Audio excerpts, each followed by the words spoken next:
ng Diyos na ikaw ay mapunta sa impyerno. Ito yung kalagayan natin sa harapan ng Diyos sapagkat kamatayan ang kabayaran ng kasalanan. Tayo po ay magbabayad sa ating kasalanan at yung kabayaran na yun ay kamatayan. Pero ang palagi kong tanong, sapat ba yung kamatayan mo para mabayaran yung kasalanan mo? Sapat ba yung kamatayan natin? Sabi ng mga nanay natin, kahit mamatay ka 9 beses, hindi mo kayang bayaran ang pagbubuntis ko sa iyo ng 9 months. Nanay mo pa lang yung nagsabi.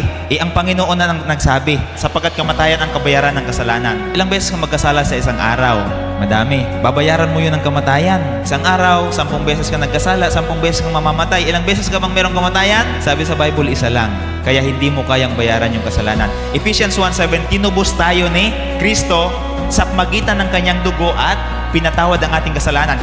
Ang tanong, ano ba yung dugo? Ibig sabihin, pag dumanak ang dugo, namatay si Jesus. At yung kamatayan ni Jesus, yun lang yung makakapagbayad sa ating kasalanan. Ang kamatayan, ang kabayaran ng kasalanan.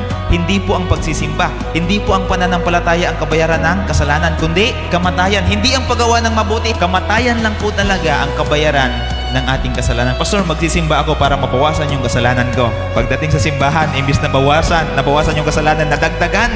Yung concept po natin na pupunta ng simbahan para mabawasan yung kasalanan, hindi maganda. Di po lahat ng nagsisimba na pabawasan yung kasalanan. Ang tunay na nawawala, napapatawad yung kasalanan mo sa pagitan lang po ng dugo ng ating Panginoong Hesukristo. Sino ba ditong hinugasan na ng dugo ng Panginoong Hesukristo? Anong ibig sabihin po ng tinubos? Nung ikaw ay nanampalataya, sabi sa Romans 10:9, kung ipapahayag ng iyong mga labi na si Jesus ay Panginoon at mananampalataya ka, sasampalataya ka ng buong puso na siya ay muling binuhay ng Diyos, maliligtas ka. Ibig sabihin pala, dito pa lang sa mundong ito, malalaman mo na naligtas ka o hindi.